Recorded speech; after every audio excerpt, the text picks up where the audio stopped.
Good morning. We're picking back up in Matthew chapter 27. When morning came, all the chief priests and elders of the people plotted against Jesus to put him to death. And when they had bound him, they led him away and delivered him to Pontius Pilate the governor. Then Judas, his betrayer, seeing that he had been condemned, was remorseful and brought back the 30 pieces of silver to the chief priests and elders, saying, I have sinned by betraying innocent blood. And they said, What is that to us? You see to it. Then he threw down the pieces of silver in the temple and departed, and went and hanged himself. But the chief priests took the silver pieces and said, It is not lawful to put them into the treasury, because they are the price of blood. And they consulted together and bought with them the potter's field, to bury strangers in. Therefore that field has been called the field of blood to this day. Then was fulfilled what was spoken by Jeremiah the prophet, saying, And they took the 30 pieces of silver, the value of him who was priced, whom they of the children of Israel priced, and gave them for the potter's field, as the Lord directed me. Now Jesus stood before the governor, and the governor asked him, saying, Are you king of the Jews? Jesus said to him, It is as you say. And while he was being accused by the chief priests and elders, he answered nothing. Then Pilate said to him, Do you not hear how many things they testify against you? But he answered him not one word, so that the governor marveled greatly. Now at the feast, the governor was accustomed to releasing to the multitude one prisoner whom they wished. And at that time they had a notorious prisoner called Barabbas. Therefore they had gathered together. Pilate said to them, Whom do you want me to release to you, Barabbas or Jesus, who is called Christ? For he knew what they had handed him over because of envy. For he knew that they had handed him over because of envy. While he was sitting on the judgment seat, his wife sent to him, saying, Have nothing to do with that man, for I just suffered many things today in a dream because of him. But the chief priests and elders persuaded the multitudes that they should ask for Barabbas and destroy Jesus. The governor answered and said to them, Which of the two do you want me to release to you? They said, Barabbas. Pilate said to them, What then shall I do with Jesus, who is called Christ? They all said to him, Let him be crucified. Then the governor said, Why? What evil has he done? But they cried out all the more, saying, Let him be crucified. When Pilate saw that he could not prevail at all, but rather that a tumult was rising, he took water and washed his hands before the multitude, saying, I am innocent of the blood of this just person. You see to it. And all the people answered and said, His blood be on us and on our children. Then he released Barabbas to them, and when he had scourged Jesus, he delivered him to be crucified. The soldiers of the governor took Jesus into the praetorium and gathered the whole garrison around him. And they stripped him and put a scarlet robe on him.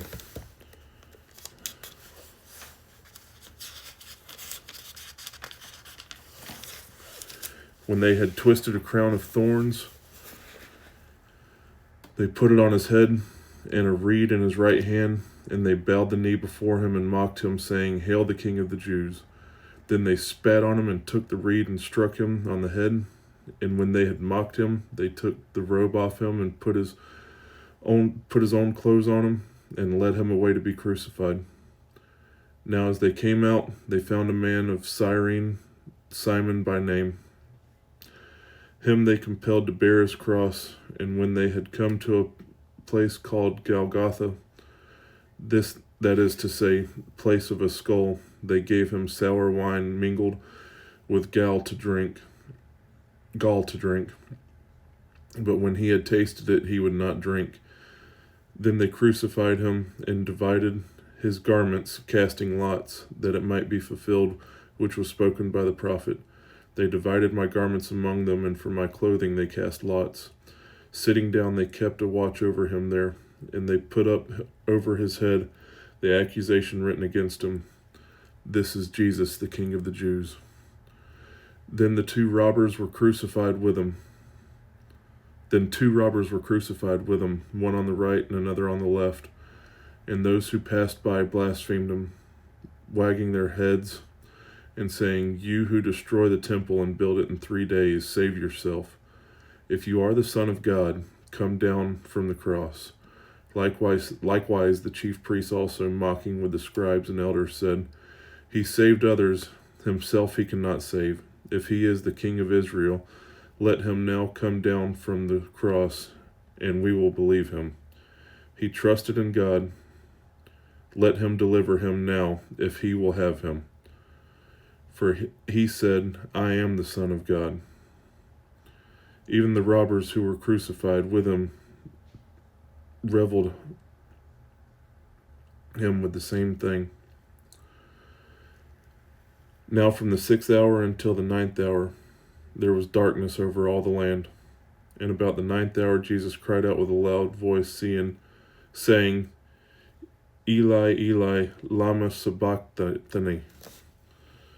That is, my God, why have you forsaken me?" Some of those who stood there when they heard that said, "This man is calling for Elijah." Immediately one of them ran and took a sponge, filled it with sour wine, and put it on a reed, and offered it to him to drink. The rest said, "Let him alone. Let us see if Elijah will come to save him." And Jesus cried out again with a loud voice, and yielded up his spirit. Then behold, the veil of the temple was torn in two from top to bottom, and the earth quaked, and the rocks were split, and the graves were open, and many bodies of the saints who had fallen asleep were raised, and coming out of the graves after his resurrection. They went into the holy city and appeared to many. So when the centurions and those with him who were guarding Jesus saw the earthquake and the things that happened, they feared greatly, saying, "Truly this was the Son of God." And many women who followed Jesus from Galilee, ministering to him, were there looking on from afar, among whom were Mary Magdalene, Mary the mother of James and Joseph, and the mother of Zebedee's sons. Now when evening had come, there came a rich man from Arimathea, named Joseph, who himself had also become a disciple of Jesus. This man went to Pilate and asked for the body of Jesus. Then Pilate commanded the body to be given to him. When Joseph had taken the body, he wrapped it in clean linen cloth and laid it in his new tomb, which he had hewn out of a rock. And he rolled a large stone against the door of the tomb and departed. And Mary Magdalene was there, and the other Mary sitting opposite the tomb. On the next day, which followed the day of preparation, the chief priests and Pharisees gathered together to Pilate, saying, "Sir, we remember while he was still alive how the deceiver said, 'After 3 days I will rise.' Therefore command that the tomb be made secure until the 3rd day, lest his disciples come by at night and steal him away, and say to the people, 'He has risen from the dead.' So the last deception will be worse than the first."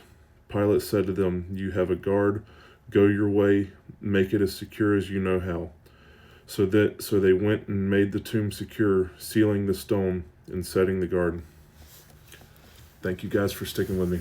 Love y'all. God bless. Have a great day.